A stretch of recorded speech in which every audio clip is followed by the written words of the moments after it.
Many, many years ago, there was a man named Jonathan Higgins, and he lived at the top of a mountain in his castle. He was a very wealthy man, and he lived alone. The mountain was so tall that the castle was shrouded in a fog so dense you couldn't see through it. You could carve smiley faces in it. In fact, it was so thick that girl guides would go up to sell cookies to Jonathan and never be heard from again.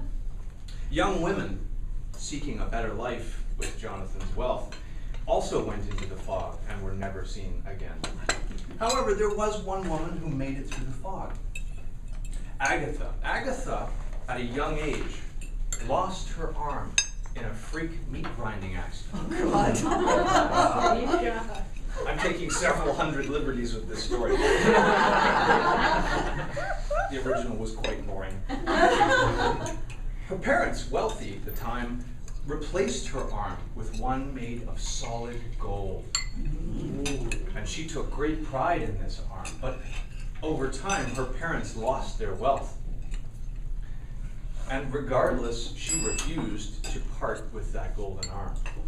Eventually her parents passed, and she decided to take a run at Jonathan Higgins. So she climbed that mountain, and to her good fortune, her golden arm shone through the fog and guided her to the gate. And she met Jonathan Higgins, and they fell in love, had a wonderful, happy romance, a life together. And each night she would fall asleep and ask him, "Jonathan, when I die, will you make sure I'm buried with my golden arm?" And Jonathan replied, "Of course, my dear, of course I will." Night after night, this was the promise. And after decades together, Agatha sensed her impending doom. Her feebleness grew upon her. And she passed. Well, Jonathan buried her with her golden arm as promised. But as he was now alone with nothing to share in life but his wealth, he thought more and more of that golden arm lying idle in a box under the ground.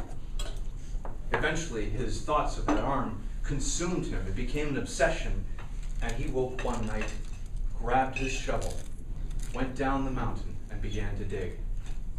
He made it through a foot, 2 feet, 3 feet, 6 feet, because she had to be buried below the frost line. It wasn't Florida. And he hit the coffin and pried it open, and there was his beloved Agatha and the golden arm. He took the sharp edge of that spade and plunged it into her shoulder and pried off that golden arm and carried it back to the castle. And luckily, it shone his way through the fog for him. That night, he was concerned about the safety of that golden arm. His obsession grew, much like the golem. He tucked it away under his pillow at night and slept with it there. That first night, there was a faint whisper, if you will, something that he could barely hear. He thought maybe it was in his head. "Where's my golden arm?" After a few moments, he heard something else. It became a little louder. He thought, maybe this is on the wind. "Where's my golden arm?" A few moments pass. He's starting to get a little knot in his stomach.